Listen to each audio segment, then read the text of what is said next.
what has been revealed to you in your third eye during this round of the power manifestation.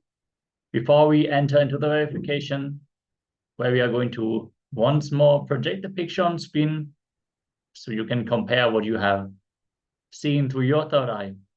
Let us now get ready. I'm going to give another 30 seconds. Please share your revelations in the Zoom chat as well. Let us know what you have manifested in this round.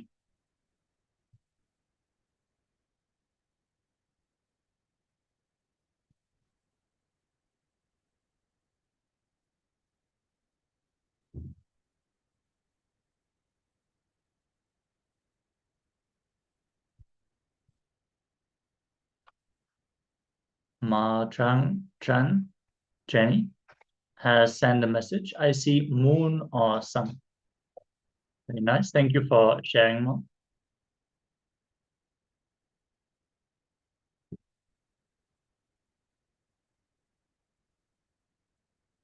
Yes, now let us once more project the picture. As you can see,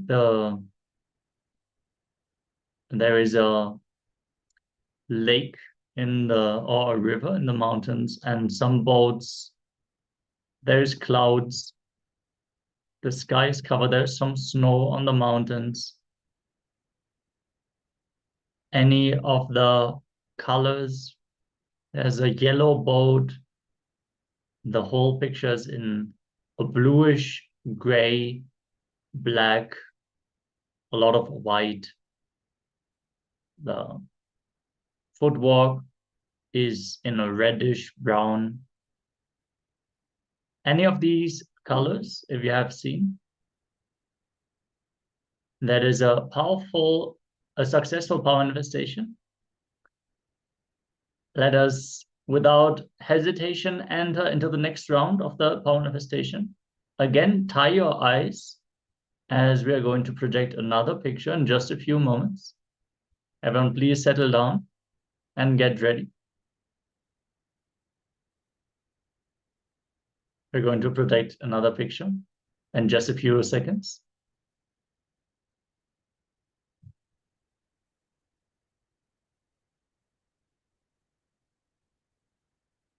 Yeah, so we're going to give another 10 seconds. Please make sure your eyes are completely tied. And get ready. Intensely chant the Mahavakya. Feel the Mahavakya vibrating in your entire body. Connect to Swamiji and request him to please reveal what is being projected on the screen right now.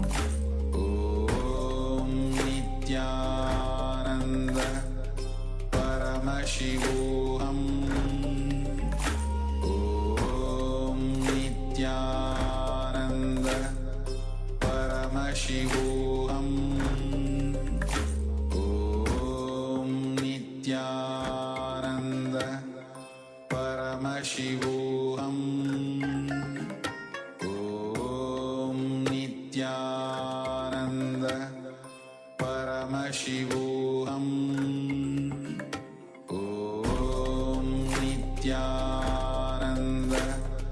Paramashivoham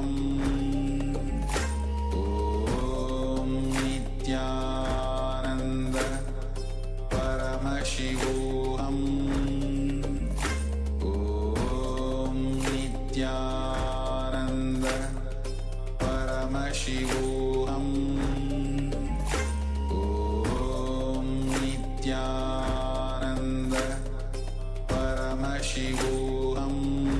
Paramashivoham Om Nityananda Paramashivoham Nityananda Paramashivoham Om Nityananda Paramashivoham Om Nityananda Paramashivoham Om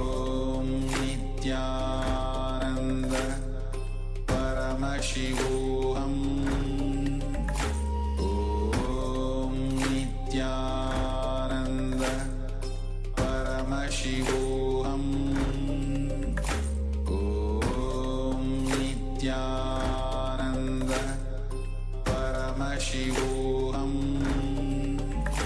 Om Nityananda Paramashivoham Om Nityananda Paramashivoham Om Nityananda Paramashivoham Om Nityananda Paramashivoham Om Nityananda Paramashivoham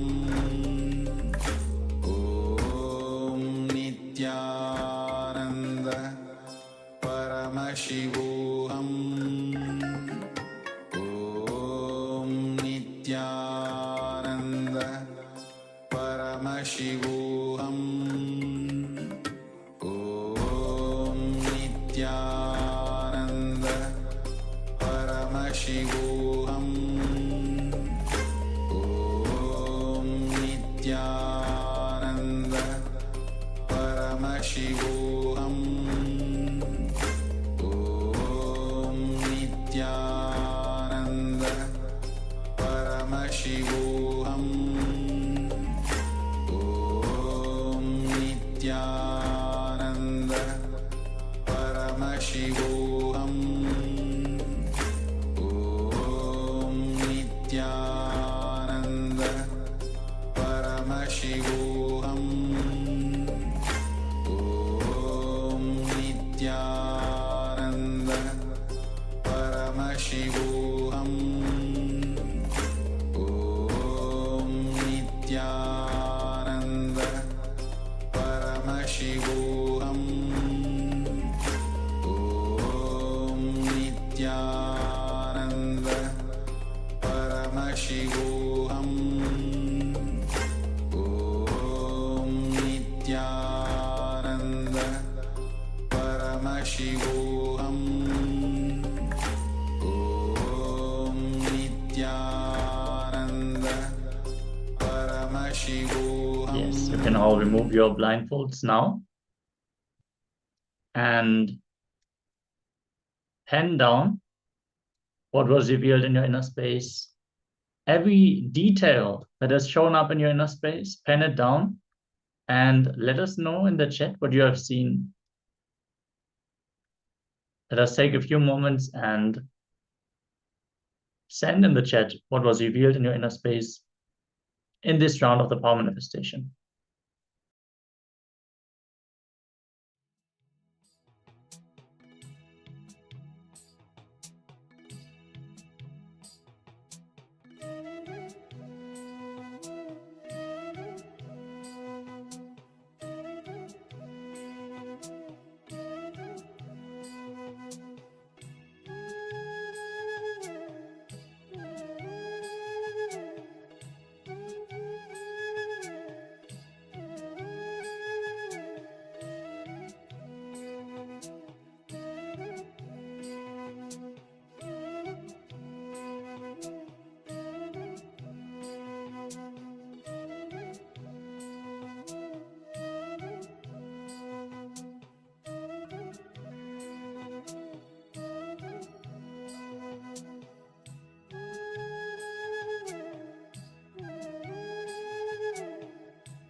Yes.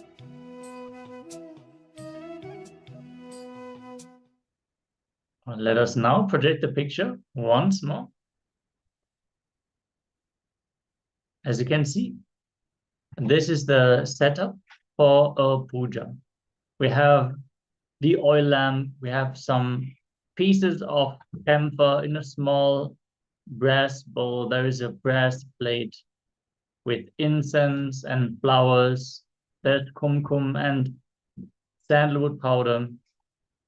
There is betel leaf and betel nut some scented oil, some fruits, and water. There's a lot of things, a lot of colors to see. If you have seen any fruits or flowers or fire even, so many things, so many colors. Let us know what you have seen through your third eye, as we are now going to get ready for another powerful session on death, which is the topic for the day. We're going to listen to some questions and answers on death, answered by the Supreme Fount of Hinduism himself. Let us get ready and listen to the answers from the cosmic archives.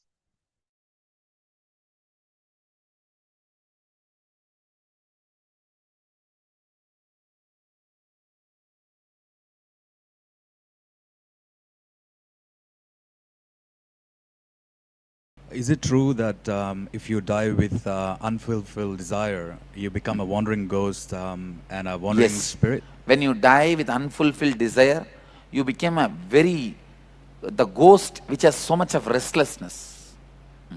It is true. Is there a cure for that? Like No, now itself fulfill everything, complete with everything. Either honor. What is desire? The word you give it to you. Either honor or complete it. Be free. Let your accounts be free. Let your accounts be complete. Anytime you can pick up your bags or leave your bags and fly. Live in completion. Clear? Come on. Go ahead. If we see a human or animal that is dying or on its way, is there anything we can do to... I don't think you can do anything. Maybe just sit and meditate near that being and pray, let it be rest in peace. That's all. Nothing more can be done. And If it is somebody like your relative and all, send me the information. I'll with the photograph, I'll try to connect and ease the person without suffering. what is the actual purpose of death? Purpose of death, to give you the new body, a new possibility. Is it true that sometimes we stay with the same like soul family when we come back? No. No? Usually, especially husband wife, go to different corners, never want to see each other. No, I'm telling you. And you see, please understand, even gender, if you are male in this time, you just, I can say, literally 99.99% people do not take birth in the same gender. If you are male now, I can be 100% sure you were female in the last birth. And if you are female now, I am 100% sure you were male in the last birth.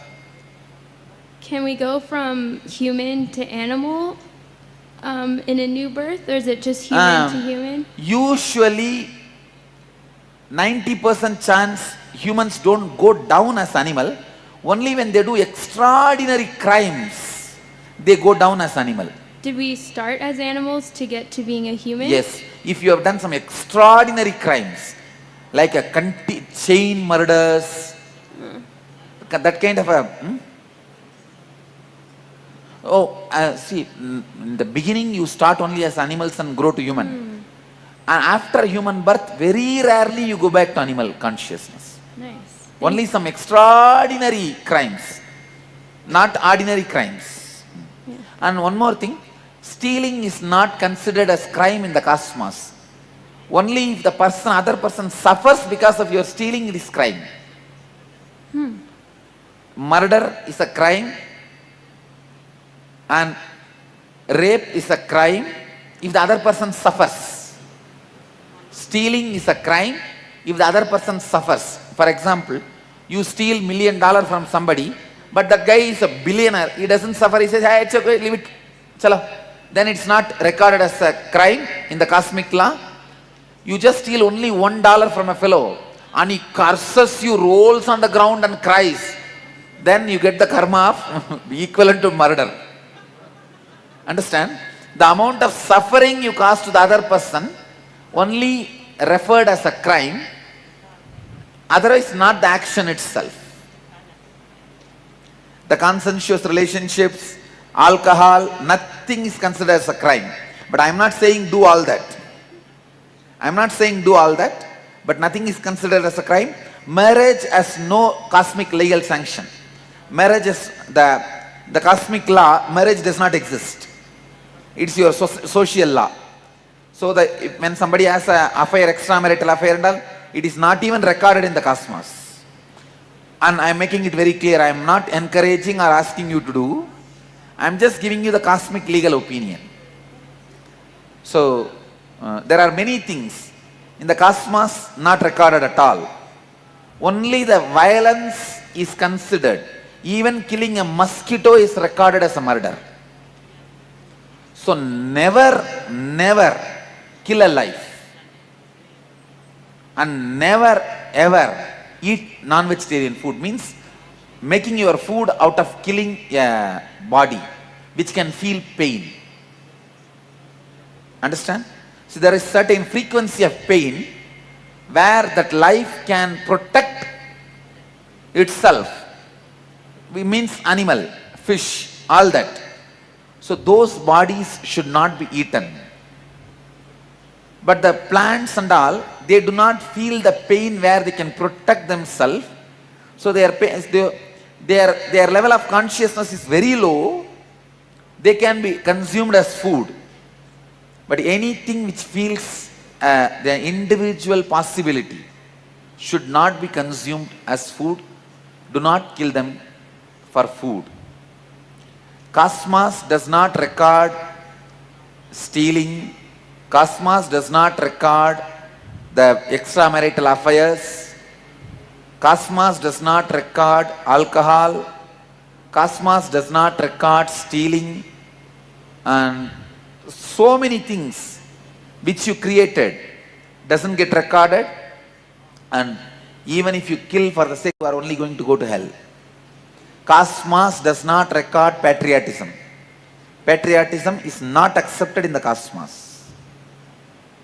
Patriotism is also organized crime.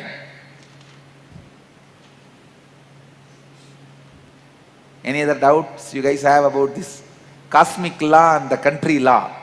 The contradictions between cosmic law and country law. People that channel, are there people who left the body, or people that are channeling gurus and say, you know, come, we speak through the dead? Any type of channeling, please avoid. Any type of channeling other than being a channel to the gods, like a Shiva, Kalabhairava. Those gods are Buddha. You can be channel for Buddha, Shiva, Kalabhairava, who have become the enlightened beings, gods. They are okay. Other than that, don't be channel for anybody. Don't go to people who are channels for anybody else. See, Buddha is okay, Mahavir is okay, Rama, Krishna, Shiva, Devi, Mahavatar Baba. This kind of souls okay. Not otherwise. Don't go. A lot of people are doing it now. It's becoming popular. Better don't encourage or go there and please go ahead. Yeah. You mentioned whatever for like killing the animals and stuff like that. What if you done it in your past? Can you just, yes, please, you go ahead. Okay. She will type and I'll answer. What if you done it in the past out of naive or ignorance, not knowing any better? No, what you have done in the past is okay. Now in this whole program we will be completing it. Okay. We will be completing and rebuilding your biomemory. See, basically, when a cow dies, when a bull is killed for meat, he is not going to bless you and die. All his suffering, his fear, anger, anxiety, all that is going to stay in his muscle as a curse. Yes. Especially the chemical he releases in the body. Mm-hmm. Very toxic, poisonous chemicals. It is going to stay in his muscle memory, in his biomemory. When we are consuming that, we prepare our muscle memory for depression, anxiety, fear and suffering. So we will complete now all the pattern and we will rebuild our new biomemory. From now, I'll sincerely request you, avoid non-veg food. Thank you. Yes, come on. Really, Swamiji. And I am not giving you this as a morality, please understand. I am not giving you this as a morality. I am giving you this as a best science for building your body, best body. Please go ahead. Can you hold the mic closer? Hovoríme tu, že bytosť na zemi, človek, Can you keď do one zomrie, thing? Let him talk to your ears. You talk in the mic.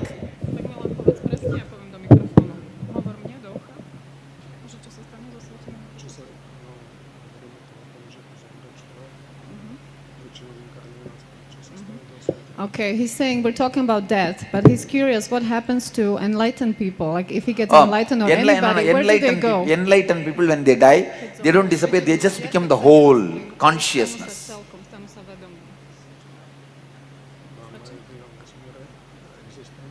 Is there an existence in a different universe, any planets or Yes, other there are existence in different universe and planets, different space. Yes, go ahead, please. Swamiji, I want to know about the Shaheed, you know, those who sacrifice for others. Where they stand? Where they are? Can you repeat? Not, I mean, people just suppose for somebody sake, they die, you know, to save them. Other people like they are, so where they are called Shaheed. So where they stand? Oh, where when you save others and die in that process, right. They are given immediately transition body. They are not, they don't suffer because it's not suicide and it's not murder. Right. So because you are saving somebody's life, in that course you are dying, immediately you move to the next level of life. Like in But the you army, don't become enlightened. like the army, you know, they don't die for themselves. No. The country army is an organized crime. See, this where it will know, somebody is fallen in the river. You jump to save. You saved that person, but you died. Only that is the Viraswarga. But the soldiers, they don't kill for themselves. You know, they are asked to but kill. even if you are not dying for yourself, it's a country, is an organization. Right. You die for some organization with which you feel affiliated. See, I am not saying patriotism is wrong and all that. I am giving you cosmic legal opinion. Yes, This is what is there in the record. That's all. Okay, sometimes we hear, you know, like the great people, like they done meditation and all, gone high position, but they don't. What that's called? They are not liberated. They again come to the earth. Sometimes they are lower or level. See, they come down to help the humanity. That is possible. Yeah. Okay. Thank you. They are not lower, but they come down. Go ahead. Swamiji, she has a question. If killing a mosquito is really considered a murder, and Yes. why? Because he's biting. She's it is saying. a life. No. If he is biting, drive him out. It's a life. She says, I can't make it because he's biting. But what? No, you drive him out. And another question. See, I am not saying, I am not trying to tell it's right or wrong. This is what is there in the cosmos. So I am giving you just what is there. I am reading out and telling you. Another question she had: if animals suffer. Why God made like that? If you ask me, I'll ask him and then tell you. That's all I can say. I cannot. If animals suffer, can they be Put to given death. yes. Put to rest. It should not be done. And even the human beings, when you guys write a will, make sure that you are kept alive with all possible available scientific methods as long as possible. Because last few days only you will be exhausting the remaining bit of karmas. Mercy killing should not be done. It will make you come back again, because the last few days the little karma will be left out. Just to exhaust that you will come down. Don't allow mercy killing for you in your will. It is my sincere request.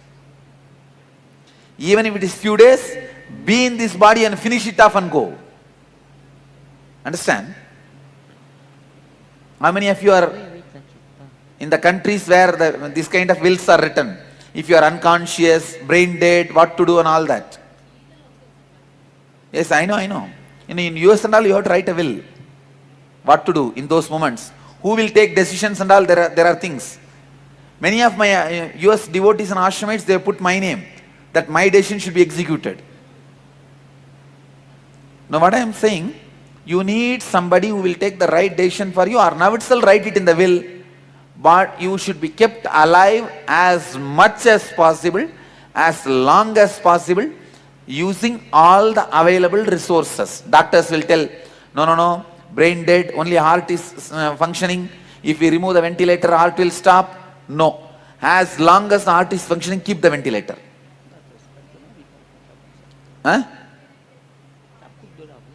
Even if it is for years, because the remaining karmas will be getting exhausted. Understand?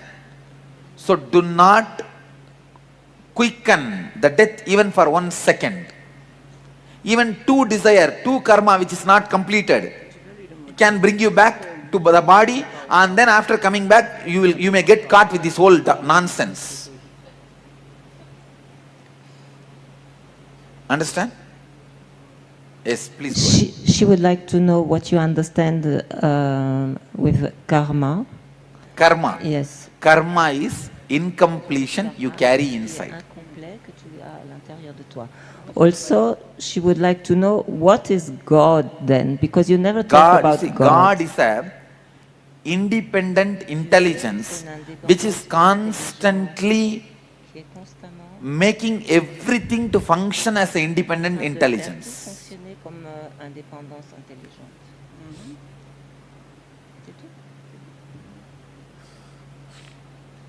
Please come, go ahead. One question about his question about life in the universe elsewhere. Is there humanoid life inside the earth? No, there is no inside the earth. It is inside completely solid. I want all of you to know, 14 days in Houston, they kept me in every 14 nights, they kept me in the sleep study lab. They put that 32 QEG on my head. 14 full nights they tested, not even 1 second they could see a dream wave. Forget about, even daytime when they fix the, nothing is showing in the brain, it's showing, then what will they get in the night time? So, if you are complete, you will not have dreams. Dreams are nothing but incompletions. Come on. Swamiji, what is your view on sacrificing animals for like Kali Ma Puja? Second, what is, sacrificing animals. Mahakala, Kala Bhairava only has a right to have animal sacrifice, nobody else has a right. Okay, so Kali Ma prayers, no. Kali is okay. Kali and Kala Bhairava is one and the same. It is it. And Yes. Mariamman? Because in South Africa we have when they do the Counter family, yeah. No, I don't understand. Sorry, I don't understand Tamil. You don't understand Tamil? No, I'm from South Africa. We only speak English. I know. Hey, my family deity. Because Mariamman prayer as well. You I don't know. need to do vegetarian. I know. or No, not. So Mariamman that's is okay? Mariamman is my family deity. I think you should not give, because Okay. Okay. other than Kali, who are lot of time, no other deity asks for, even Mariamman doesn't ask for this. As a tradition, it became a tradition. Yes, that's why I Even wanted in to my clear family that. deity, I have a same Mariamman is my family deity, and the temple is there in my native place. I only stopped the animal sacrifice. Earlier they were giving, I said stop it, and now they stopped. Okay. I think if you guys are involved in the temple, you should stop the animal sacrifice. No, I just do Kali Ma prayers where I sacrifice. I don't do with the Yes. Mariamman. See, It's listen. vegetarian. You will see when Mahakala lands on me, he himself will tell for somebody to give animal sacrifice. But in my family deity, I stopped the animal sacrifice. Okay, and in that case, it's okay if Only the Mahakala. Because he's Lord of time, he has a right over life. Other than nobody has a right over life. Go ahead. Swamiji, see, my brother who's got bipolar disease, and he says that my younger brother was also having another mental disease, and my mother. What he does is, he doesn't allow the cockroaches to be killed in the house. He goes on breeding cockroaches. How you can't live with cockroaches? You're creating disease in your own house. No, we should not kill their life. No, you don't have to kill, but you can drive them out. He doesn't want to drive them out. And that is wrong. That is wrong. He says, no, let them breed. So he feeds them. I said, you cannot feed. That is something wrong. You're living in dirt. No, that is something wrong. That is wrong. See, I am not saying breed mosquitoes or cockroaches. Don't kill them, just drive them out. You see, nowadays there are special sprays, cockroaches and all. They will not come there, that's all. Okay. They don't die, but they will not come there. Thank you, sir. I have some special sprays for my room I use. Okay. Cockroach, lizard and all don't die, but they don't come there. Okay. Thank you, Swamiji. Hi, Swamiji. How is it determined the amount of time from when a person dies to when they come back into another body? 3 seconds, that's all. For everybody? Everybody. And is there a difference between, about if someone dies like in a plane crash versus from a terminal illness, or the experience? See, when he dies in the plane crash, so it's a murder. No, in the cosmos it's a murder, that's all.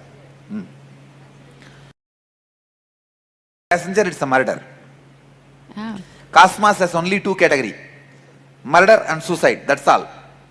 Because he got killed without his involvement, he will be immediately given a kind of VIP lounge. Without suffering, he will move to the next body when time comes. Okay, thank you. Okay, settle down. When they were dying, they were constantly holding on to that house. So that is the reason. And another question is, why do they... If in your house, you see there's some spirit? Yes, I do see them. And just put a Kalabhairava's photo, you will see that they will not be disturbing you anymore. Why do they, like the ones in my home, they bother me, but they don't bother my pets or my husband or my... That is what. That's put why. The Kalabhairava's photo. Okay. Maybe somewhere you are connected. Oh, okay. Thank you. Come on. So my mom passed 2 years ago, and you helped me with her. Yes. So she never comes to me. She's happy and everything. But yes. when I go and visit my dad and I have lunch with him, he tells me that my mom comes to him all the time. How can I help him? No. It is your dad's incompletion. You should help him to complete with her. Now you will learn the completion process. Teach the same process to him, and then make him help him to complete with her. Thank you. And one more thing I want to tell you, please listen. You have a complete freedom to teach any process you learn from here to anybody. Only request, don't twist them, teach them as it is. Teach them as it is, that's all.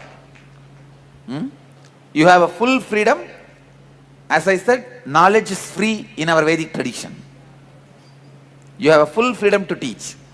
One more request, you will not talk about anybody's personal information they are sharing here outside. So I wanted all of you to take a oath. You will not reveal any information you collect about others' life outside.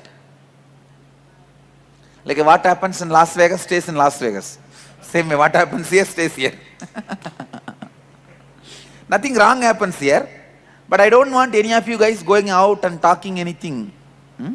Yes, let's go ahead.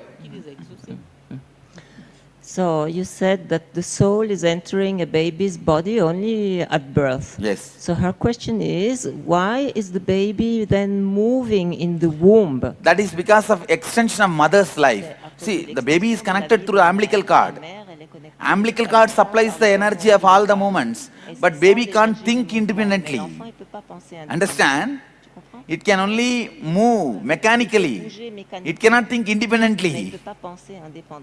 Can it say, no, I don't like this mother, I want different mother? Only the mechanical decisions are done, nothing else. soul has a right to do even non-mechanical a des decisions. choses, le droit de prendre des décisions même non mécaniques. Then she's asking, there are some people who are constantly praying to God and they are exhausted. They receive God's blessings, grace, and other people don't. Why is that?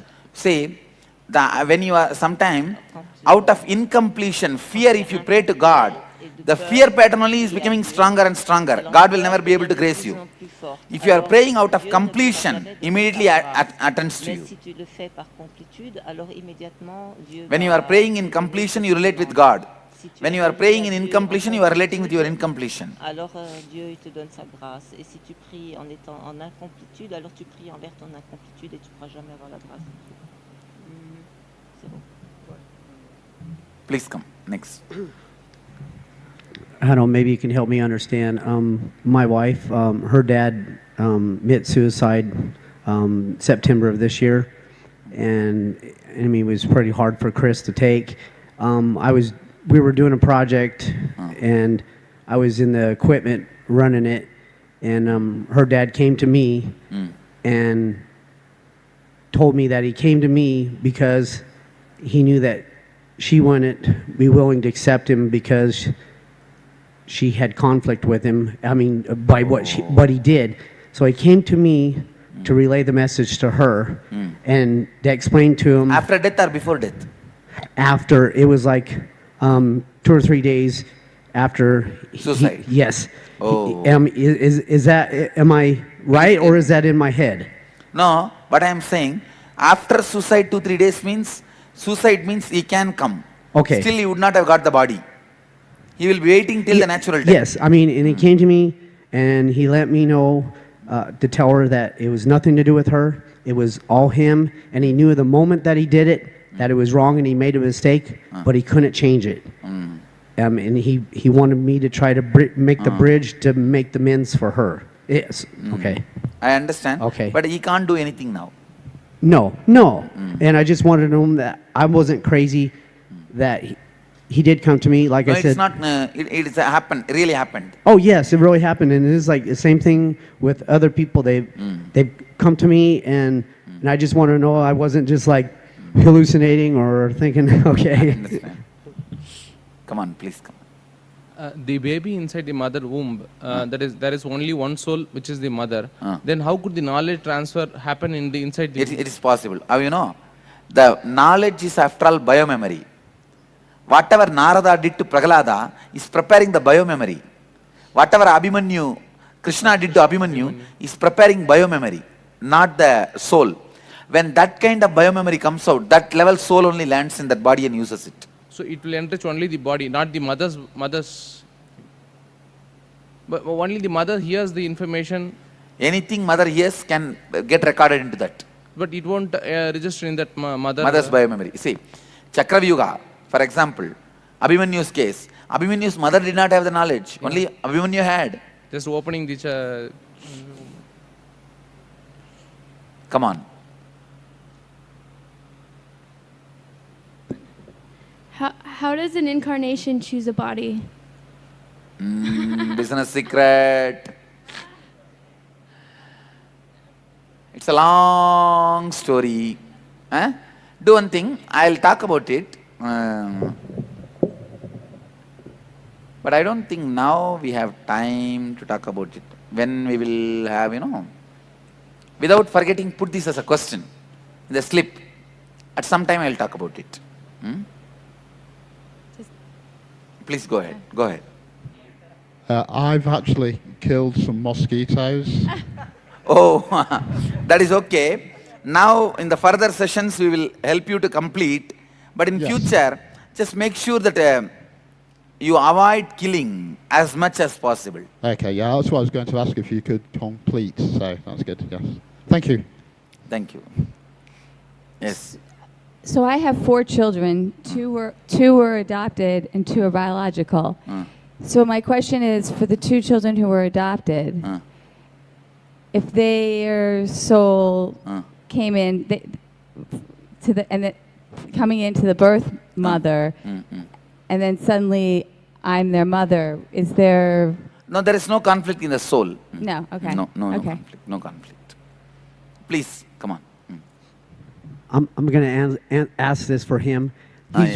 He's wanting to know how can he make sure that this is his last birth? Yes. So now this process is all about that only. Making sure this is your last birth. See, just like a pacemaker, I put a peacemaker in you now. I'm going to be doing the surgery and put a peacemaker inside you now. Yes. Swamiji, these are all individual lives, as you said, be it trees or animals or human beings. Now the total number remain the same, Swamiji. No. Many beings who were in the fish, they came as a human beings, and life is expansive, goes on expanding. There is no total number. So there may be one life today, may become 10 lives the next day, and be reduced to 2 there. Yes. Yes, please. I think I just realized maybe why I come here. Is like I had a lady help me a while back. I had some problems, and she kind of took me back. And I remember before I was born, and it was when I was in the space of deciding to descend back into the wound, and I was having a hard time making the decision because I didn't want to do it. And either God, all the source came to me and said, if you decide to make this choice, I'll make sure this is your last time. And then I decided to take the birth, and then by then I forgot, and this lady helped me remember. So you are right. It's the right experience. This happens. Yes. Swamiji, there's a past life regression therapist who was after research. Better not to use any of them, because they will be able to guide you into some level, and then further they will not be able to take you. They may leave you in a mess. Okay. No, the theory that he has been propagating is that people who live in a group or who know each other or whatever, in consequent lives or subsequent lives, they are all born somewhere around the same. No. No. Okay. You just run away from the known people, I tell you. Anybody else? Any other question?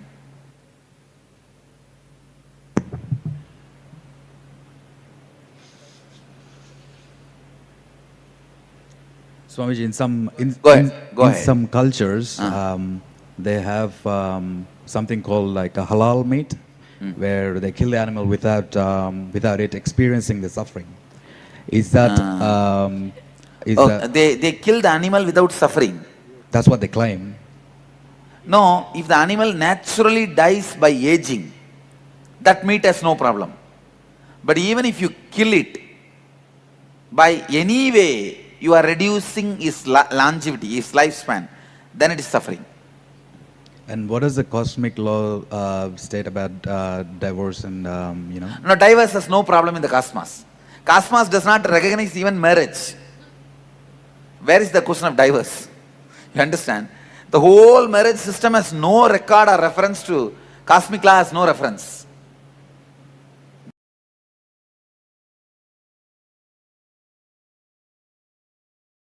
Listen. I am going to read out the Akashic records. Sit sincerely, intensely. I can directly download the whole records into your being, and it can manifest in you directly as realization. Listen.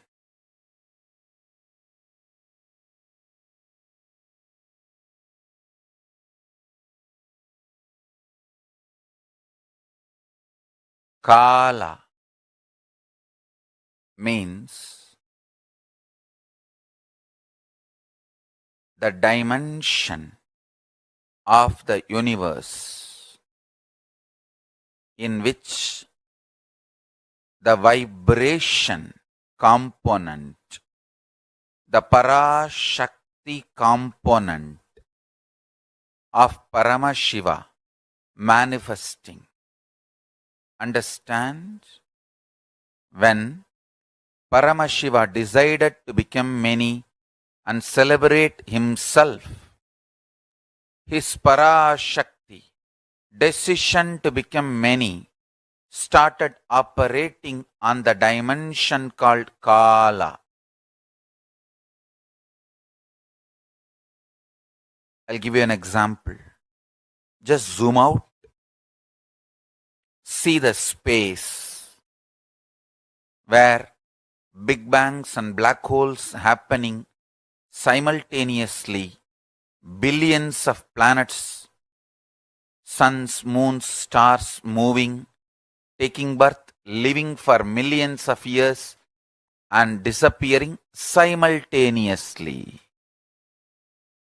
That space is Kala. Meditate on that space.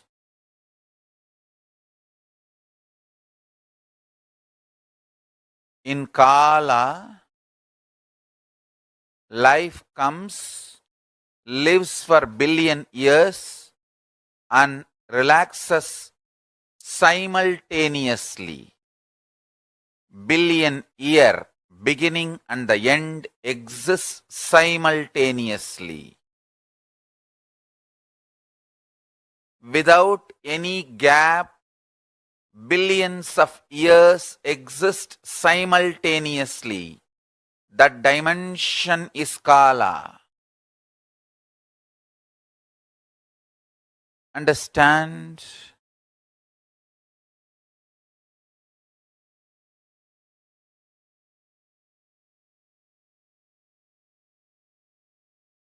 Understanding about Kala, meditating on Kala, cognizing Kala will liberate you from death now.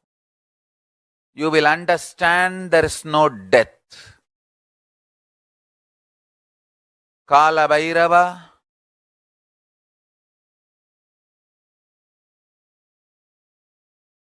gives you eternal life when you decide to be life positive.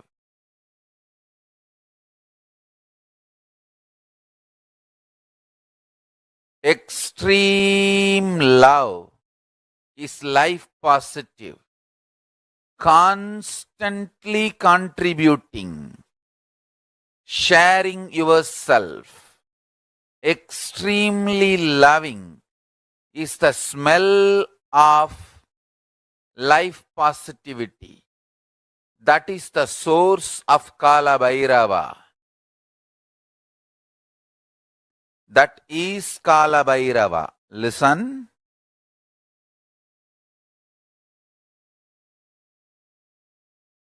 In the world, there are only two types of people.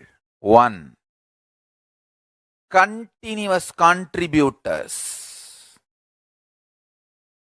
People who go on contributing,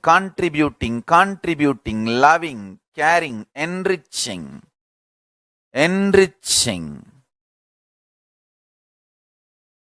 From the time I remember me, the only job I do is continuously enriching each one of your consciousness, adding the best to your best possibility. Understand?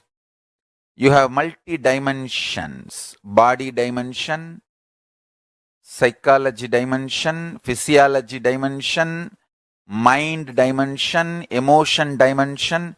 Your ultimate dimension is consciousness. I go on contributing, enriching your conscious dimension. From the time I know me, I remember me, I continue to do only one thing, that is constantly contributing and enriching to each one of your conscious dimension, the ultimate dimension of you, consciousness. In the world, there are only two types of people. One, people who go on contributing, contributors. The other, People who go on try to destroy devils, demons, rakshasas.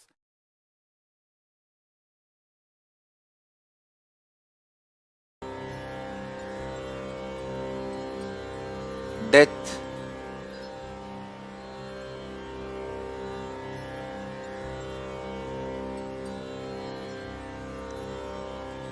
is liberation and celebration. It is a natural conscious digestion process, gift given to every individual soul tormented by the ignorance that they are separated from the whole, constantly reminding them anything which separates them, including the concepts, is impermanent. Anything which makes them feel as departed part of the whole is impermanent.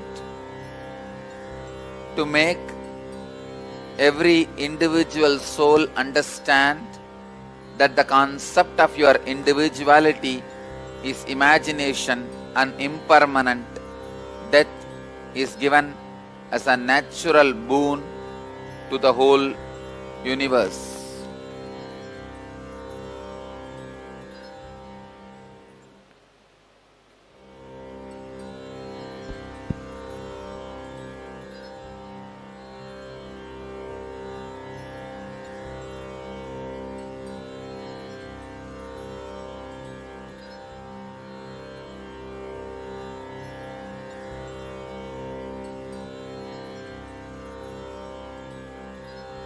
Here, Mahadeva reads out the signs of death for the seekers and for the people who want to cross the death. Death is of 7 types experienced by human beings. First, the man who feels he is nothing more than a body. He experiences oblivion as death. He feels end of his identity is death. End of his individual existence is death, which is obviously false. Illusion, delusion, which brings tremendous suffering, and the suffering constantly tortures him and does not let him live even while he is having the body. Next, the person who is completely centered on desires. He has a greed and cannot understand the possibility for a breakthrough. So he continuously extends his greed even after he leaves the body.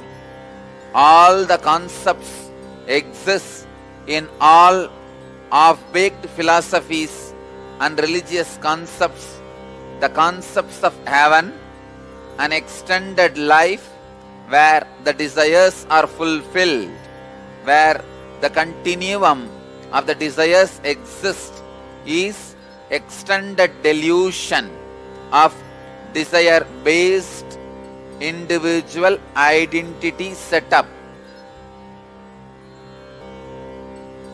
The fourth death, death from the pain. Even the pain is also a projected delusion from the root pattern.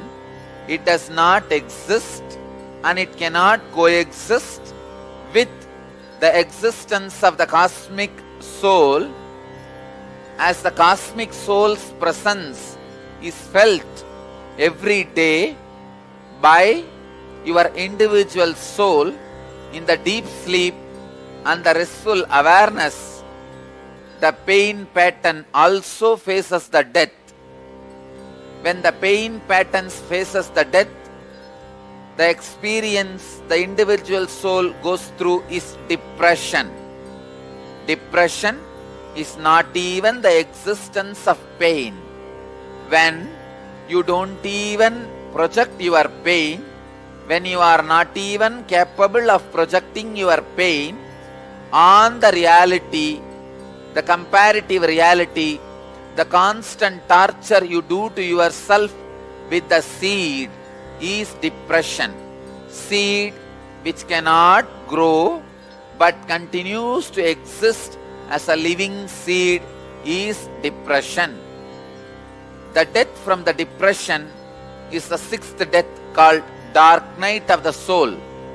Every soul goes through this dark night during the sleep in the form of a unrememberable nightmare every day.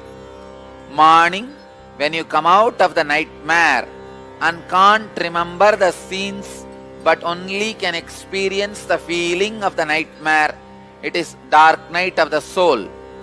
Dark night of the soul is the near-death experience for so many individuals. All the individuals who record the near-death experience as being pulled into the cave and pushed out with a tremendous pain is near-death experience, which is nothing but the dark night of the soul in the long term. When the dark night of the soul happens every night, it is called nightmare. When the nightmare happens once in a life, it is called near-death experience. The seventh form of the death, which is beyond the dark night of the soul, happens as nibbana, nirvana, extinction of the individual deluded identity. The extinction of the individual deluded identity is the ultimate death, which is liberation and celebration. What you feel as your identity is your identity centered on the body, then oblivion is the obvious truth about your death. If your individual identity is centered on desire, guilt, pain, resurrection is the obvious truth about your death.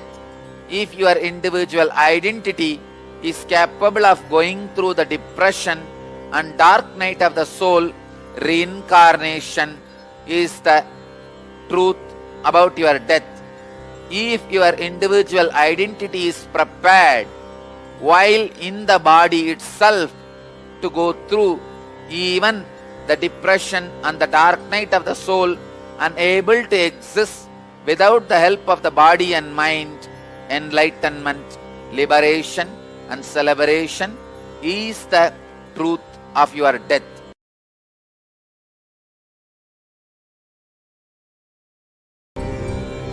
Death is not end or extinction of existence. It is just climate change on your body and mind. Whenever many deaths of mind happens in same body, it is spiritual evolution. If many bodies die in the same mind, it is unconsciousness, spiritual endarkenment. If more minds die in same body, you are spiritually growing, evolving. If more bodies die in same mind, you are spiritually going down, destroying yourself. Again and again and again, bodies die, minds die. Blessed are those in whom many minds die in one body. continuously allow minds to be dying. Let your mind, even if you think in a best space, allow it to die. Allow it for transformation. Allowing the mind to die every time in the same body leads you to the highest liberation and celebration.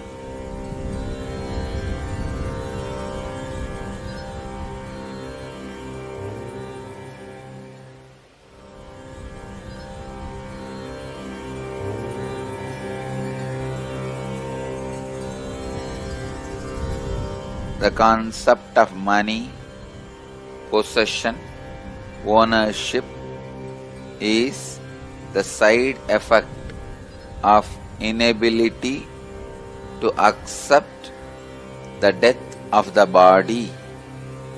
The feeling of your son is your extension is also the inability to accept the extinction of body.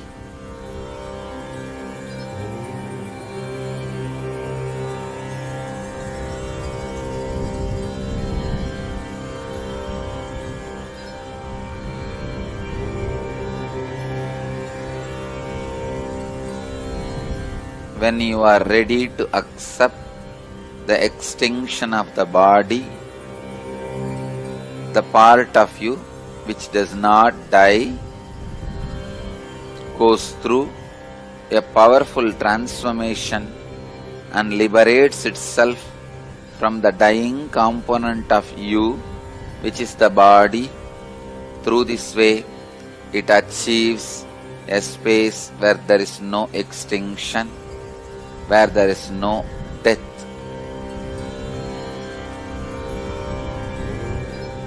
Death is the most powerful mechanism either to get enlightened or to get yourself drowned in deeper and deeper unconsciousness.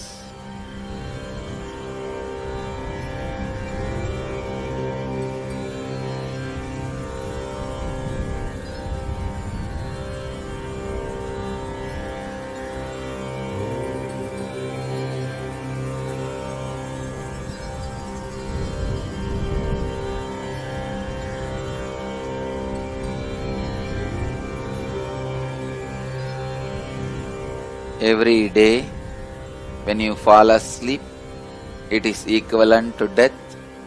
When you wake up, it is equivalent to birth. From the deep sleep, if you come to the dreaming state, it is unconscious birth. From the deep sleep, if you come directly to the waking state, it is conscious birth.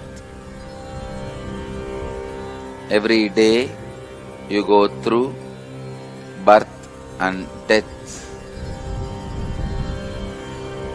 How you behave with this birth and death which is happening every day is going to decide how you are going to behave with the birth and death which is going to happen with your body, because every day birth and death is nothing but the direct glimpse of the long big birth and big death, which is only as a difference in time but not in space or the place.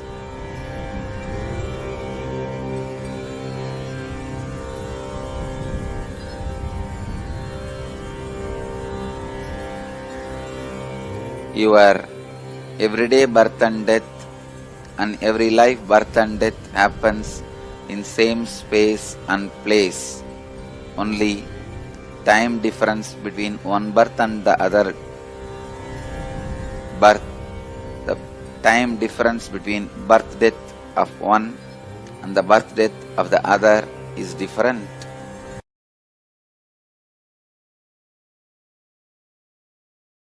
Death is Guru and God, not oblivion as perceived by body-centered individuals. Death is a boiling process. Whenever your engrams, desires, fear, greed, everything is boiled in the high energy,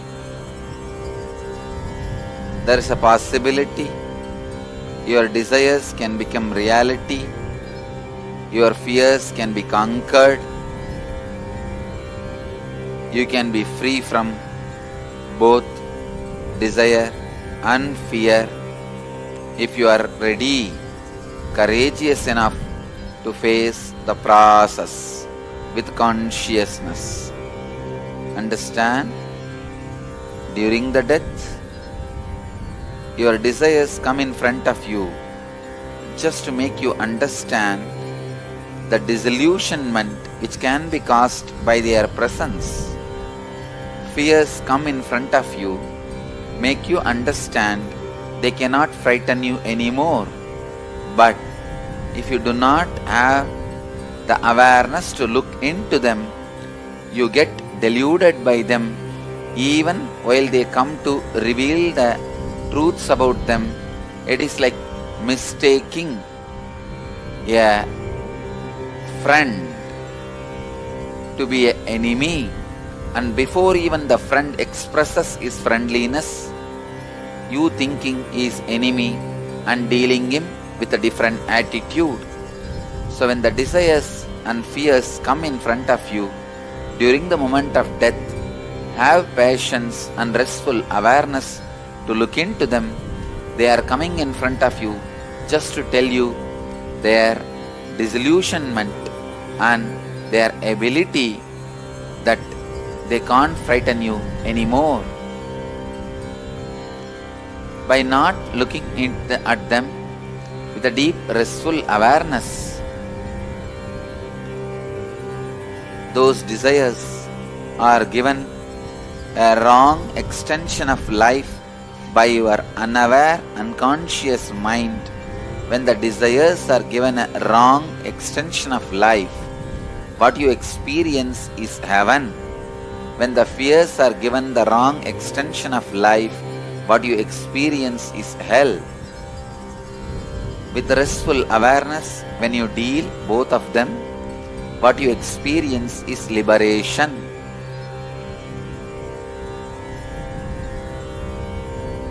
Death can be a great guru to liberate you, and God to give you the ultimate. Having restful awareness in every moments of your life during the great attacks of fear and greed while you are in the body is the best way to prepare for the death and ability to handle your fears and greeds which you may encounter while you leave the body. Moment of the leaving the body is of great importance. That moment will decide the way you are going to continue your further journey. Dear Kala Bhairava, what are the steps of the death meditation that we need to do every night? Kindly explain. Every fear you accumulate, every fear makes you feel agitated, every fear which you do not want to think or remember, go through. Go into all those fears consciously, neither deciding to save yourself from that fear, nor having greed to achieve what you are afraid of. So without having the greed or fear, enter into the fear. Naturally, the fear will lose its quality of fear when you do not carry fear or greed for the fear. Greed has its quality of greed because you are greed for greed and fear about the greed.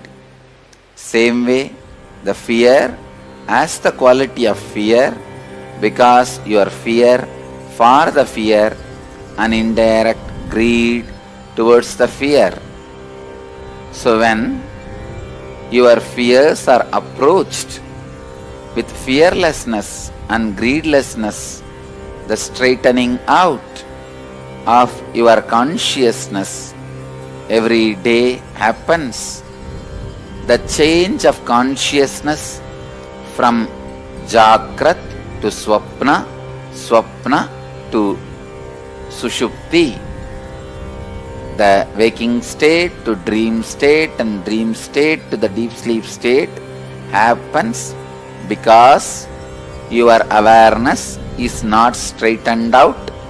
Either the bumps of the fear or bumps of the greed responsible for your consciousness jumping from waking state to dream state or dream state to deep sleep state. If you remove all the bumps of the fear before falling asleep, you will not fall asleep, you will fall into something called restful awareness, which is recorded by the word Turiya by the earlier mantra drashtas. So the word Turiya denotes the state of falling into the restful awareness without the bumps of fear or greed. Every night, remove all the bumps you created during your daytime through fear or greed. Continuous practice of removing all the bumps of fear and greed by facing them will help you to fall into the state of Turiya. This is what Mahadeva calls as death process, Nirbhaya Dhyana. My pranams. It is said, you have given boon that anybody dies in Kashi, he gets liberated. For this reason, many people live in Kashi and wait for death to happen. What is the truth? Just physical living in Kashi is enough, or something more was instructed by you to do in addition to physical living? As Mahadeva, it is my own words. People who live and leave their body in Varanasi get liberated. Along with living and leaving, there was some spiritual preparations prescribed, like doing ajapa and constantly being aware of the third eye Agnya Chakra. The whole air and the atmosphere was filled with these divine instructions and the spiritual practices and maintained by myself as Kala Bhairava. Still now, anybody who is not capable, who is not practicing these practices for the minimum required amount will be moved out of Varanasi's boundary before they leave the body due to some reasons out of their ignorance or by the natural forces. So, anybody who lives and leaves their prana in the Varanasi boundary naturally, directly is liberated and achieves enlightenment.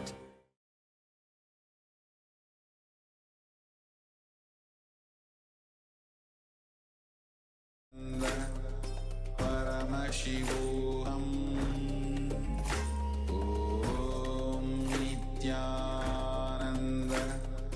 Paramashivoham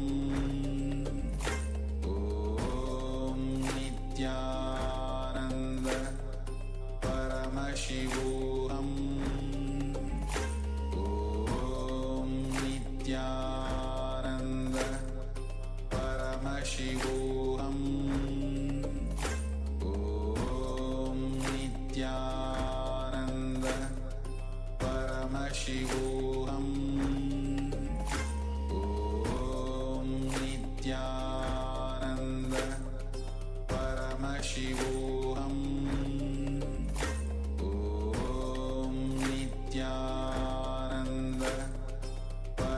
Paramashivoham Om Nityananda Paramashivoham Om Nityananda Paramashivoham Om Nityananda Paramashivoham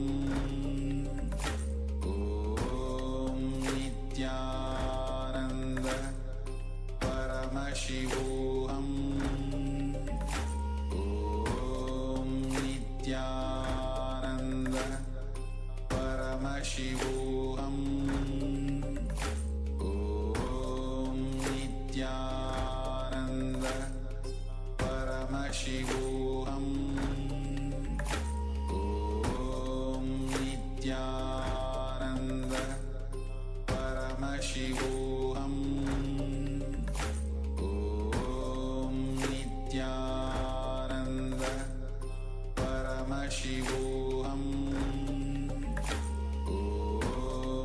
Nityananda Paramashivoham Om Nityananda Paramashivoham Om Nityananda Paramashivoham Om Nityananda Paramashivoham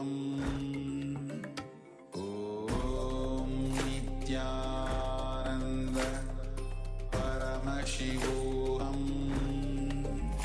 Om Nityananda Paramashivoham Om Nityananda Paramashivoham Om Nityananda Paramashivoham. Yes, these powerful sharings about the principle of death and the experiences that are generated based on our lifestyles that we cherish. I request all the participants to please share some of the powerful cognitions, some of the clicks that you received through this session here in the chat, as we are now going to enter into an internalization exercise. Please share your powerful cognitions in the chat. And let us get ready.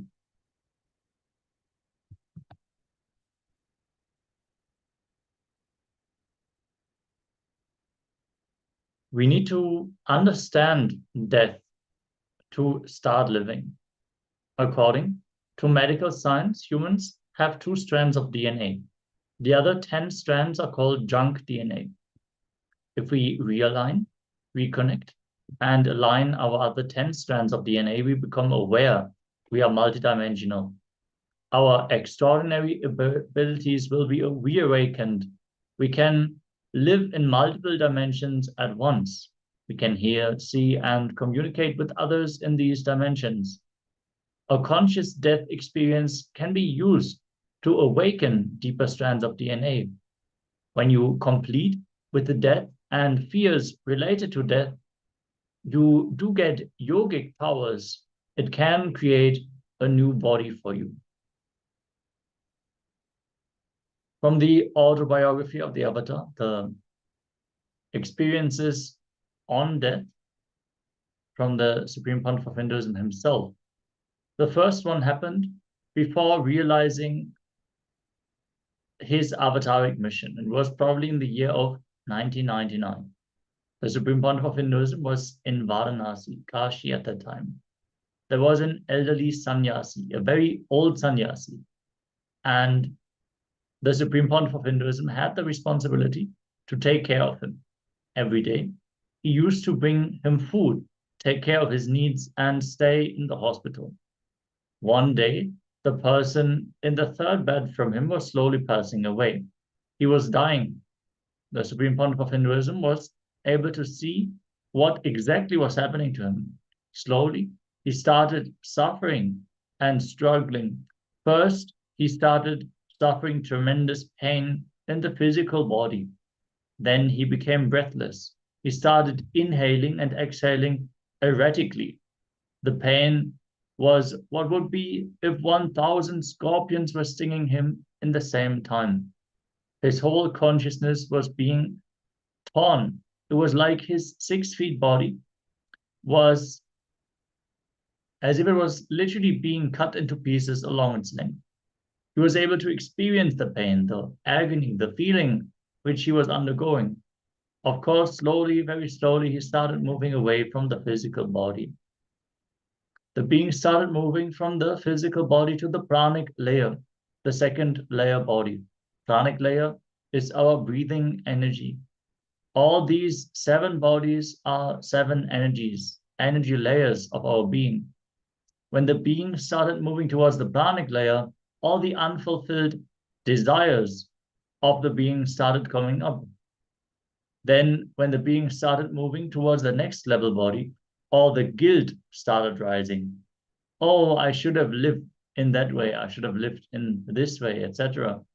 In this fashion, slowly the being moved layer by layer and finally died. The Supreme Pontiff of Hinduism saw the whole death happening right in front of his eyes. He just saw, witnessed the suffering the person went through, but the pain created in him, just by seeing the suffering itself was too much. The pain became so deeply engraved, it was recorded in the Supreme Pontiff of Hinduism so deeply. After a few days, he left Varanasi and wandered further. In the 5th death, the Supreme Pontiff of Hinduism witnessed.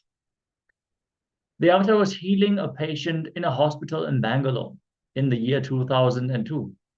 He suddenly witnessed that a patient who was slowly dying was having a smooth, blissful, and completely pain-free death in a nearby bed. At first, Swamiji thought that the person was a great saint, but the man's caretaker told Swamiji he was not. He was able to see the soul of that body having a completely painless death and finally be liberated. He saw the stark contrast between the death he witnessed in his wandering years with so much of pain during the time of death of the patient in front of him now. Then Lord Kala Bhairava himself revealed to the avatar that because he had started radiating the energy of Paramashiva after the first great pause, with a newfound intensity in the year 2000, anyone who leaves the body in his presence will be liberated. Now let us take a few moments and pen down the understandings from this session, the myths, the misunderstandings, and the fears that have been covered in this session. Let us all settle down. Just everyone to get your pen and paper and start penning down. If you look in, you will see the things will be available more deeply. So start penning down.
Yes.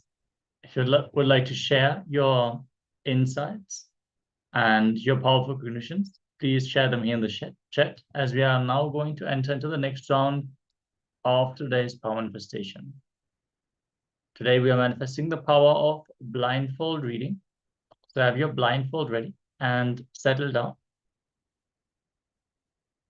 Requesting everyone to please tie your eye bands and get ready. All the Zoom participants, please be on camera throughout the session.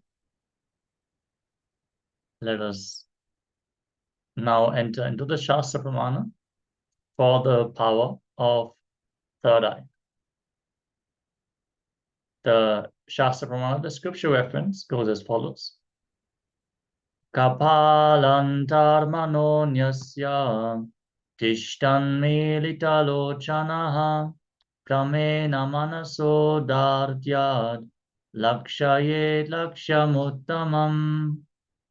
By fixing the mind on the inner space within the crown center and sitting stably without any movement, having the eyes closed in succession, by that stability of the mind and inner space, through the power of the third eye, one directly sees the ultimate goal, Lakshyam, by having the vision beyond the sight that reveals any object or place, attaining the space of oneness with the soul's Paramashiva. Let us now enter into this round of the power manifestation. Please tie your eyes or put on your blindfold. Sit in a comfortable cross-legged position on the floor or on a chair. Remember Bhagavan, Paramashiva in your third eye. Visualize Swamiji in your inner space. Connect to him in the space of oneness, where there is no difference between him and you. Sit as Swamiji and intensely vibrate with the Mahavakya Om Nityanda Paramashivoham. Continuously chant the Mahavakya as you request Swamiji to reveal whatever is being projected on the screen now in your third eye. Sit and receive what is being projected on the screen now.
Paramashivoham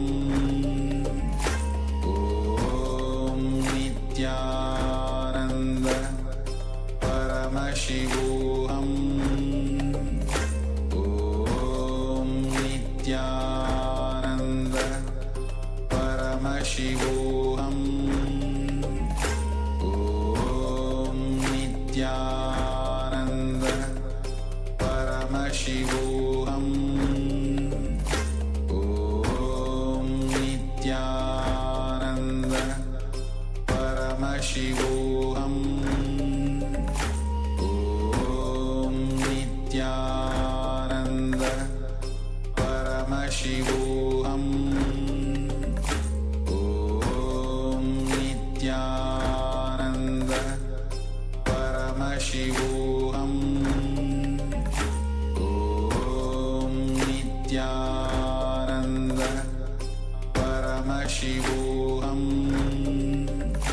Om Nityananda Paramashivoham Om Nityananda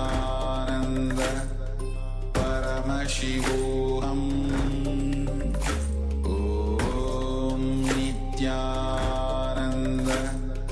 Paramashivoham Om Nityananda Paramashivoham Om Nityananda Paramashivoham Om Nityananda Paramashivoham Om Nityananda Paramashivoham Om Nityananda Paramashivoham. You can now remove your blindfold and pen down whatever has been revealed in your inner space. Please also share in the Zoom chat what has been revealed during this round of the power manifestation. Let us take a few moments as we get ready to enter into the verification, where we are going to project the picture once more and then compare. Let us get ready.